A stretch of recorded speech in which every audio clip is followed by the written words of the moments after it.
Let us have a look at this problem. Let T be the set of all triangles in a plane with R as a relation, okay, which is triangle 1 and triangle 2 is congruent, okay, T1 is congruent to T2. So to check R is um, uh, equivalence relation, we have to check whether it is reflexive, symmetric, and transitive. So the relation R is said to be an equivalence relation if R is reflexive, symmetric, and transitive.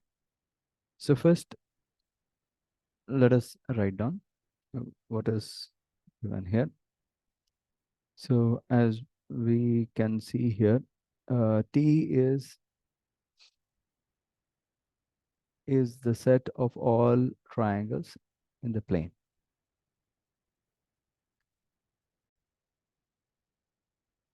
As I said, R is a relation with the ordered pair, which is T1 and T2, such that T1 is congruent to T2. Okay, so first let us check whether it is reflexive or not. Reflexive. So as you can see here, if I take the triangles T and T, which is T1 and T2, or uh, T2 and T2, which is triangle to each other. So we can say that R is reflexive. So since every triangle is congruent to itself,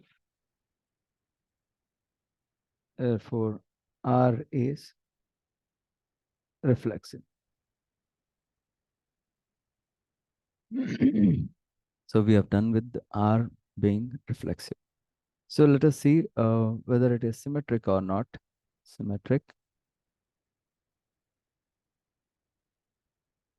So to be symmetric, first let us consider that is T1 and T2, which belongs to R.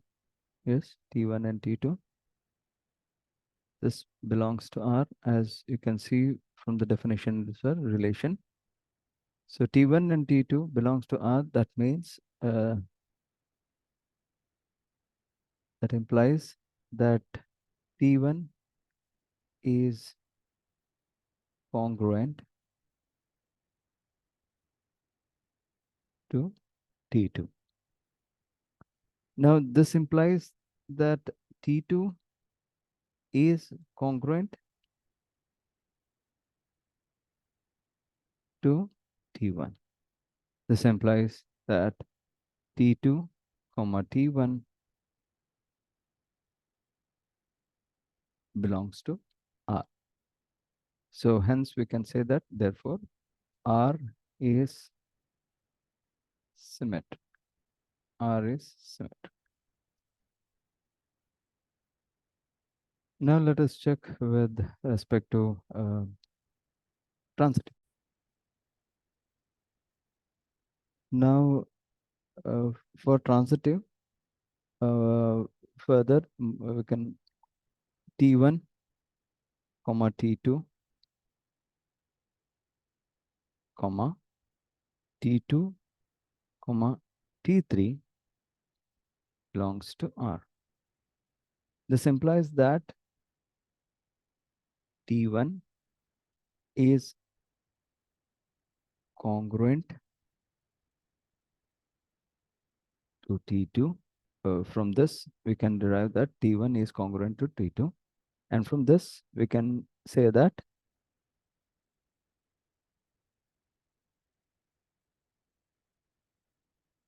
T2 is congruent to T3. Okay. Since these are congruent, right? So this implies, now we can say that T1 is congruent to T3.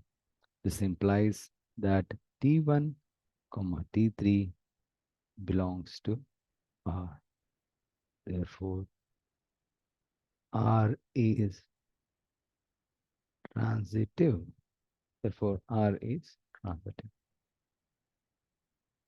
Further, you can say that, hence we can say that, hence R is an equivalence relation. R is an equivalence relation.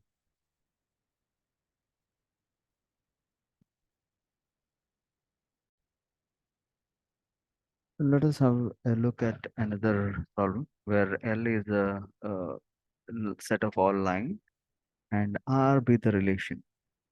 Okay, where L1 and L2 are ordered pairs, where L1 is perpendicular to L2. And we got to show that R is symmetric, but neither reflexive nor transitive. So first we'll write down what is given to us quickly. So this is given here. So first thing is whether it is reflexive or not. Okay, reflexive. So as you can see here, uh, line 1 cannot be perpendicular to line 1 itself. So, so as can say that L1 cannot be perpendicular to itself. You can see from the diagram here. So further, you can write that therefore R is not reflexive. Okay, so L1 cannot be perpendicular to itself. Okay, that implies that L1 comma L1, that is L1 comma L1 cannot be possible at all. Now let us see whether it is symmetric or not. Symmetric. So given that here L1 comma L2 belongs to R, right? As we can say that this is L1, he is perpendicular to L2. Since L1 is perpendicular to L2, we can say that L2 is perpendicular to L1. So this implies that L2 comma L1 belongs to the relation R. Therefore, R is symmetric. R is symmetric. Let us look at transitive. Indeed, if L1 is perpendicular to L2 and L2 being perpendicular to L3, okay, as L1 comma L2 belongs to R and L2 comma L3 belongs to R. Now, if you look at L1 can never be perpendicular to L3. As you can see here, L1 can never be perpendicular to L3. In fact, we can say that L1 is or will be a parallel to L3. So, so generally we can write as L1 comma L2 does not belongs to R. Therefore, R is not transitive. So you can do that. So we have said that R is symmetric, but it is neither reflexive nor transitive.